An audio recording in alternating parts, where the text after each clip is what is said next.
Today marks 100 days until November 26, when Victorians head to the polls to vote in the state election. Daniel Andrews is set to once again face off against Matthew Guy, but a leading political analyst believes the contest will be fought in unfamiliar territory and it'll be difficult for the coalition to win.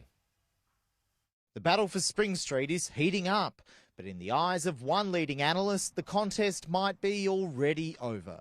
After the 2018 election, Labor performed really strongly, winning 55 seats out of the 88 seats available. That is a pretty high watermark, and traditional political science suggests that we'd expect governments to lose support the longer they're in office. Opinion polling isn't showing that trend yet. Personality politics may drive the agenda, but both the Victorian Labor and Liberal parties have been dogged by integrity scandals.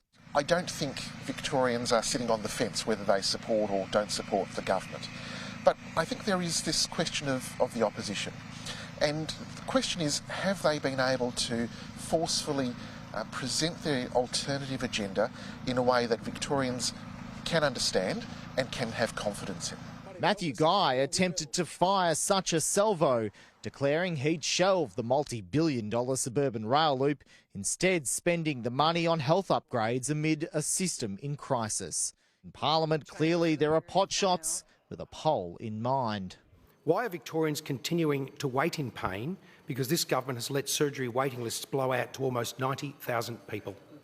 A determined Daniel Andrews with a new look front bench after 4 ministerial resignations, using any opportunity to remind voters of the past. Now, even this indolent lot over here might have done that in the 4 wasted years when they sat on this side of the House most recently. Traditionally, the Victorian election battleground has been here along Melbourne's sandbelt. For instance, Labor holds the beach, Mordialloc, while the Liberals hold the land behind me, Black Rock, with a slim margin in the seat of Sandringham. So both major parties will need to sandbag their base, while also looking to Melbourne's outer metropolitan suburbs to gain electoral ground.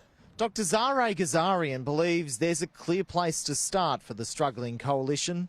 They need to win the seats that they lost, number one, that were traditional Liberal-held seats. So seats such as Hawthorn, the classic seat there, they must regain that. If they're unable to regain those sorts of seats that they had won in the past, then it's going to be very difficult for them to win the election this time around. And with the change of government based on health campaigns in South Australia, Matthew Guy's hoping the issue might stick in Victoria. Simon Love, Sky News, Melbourne.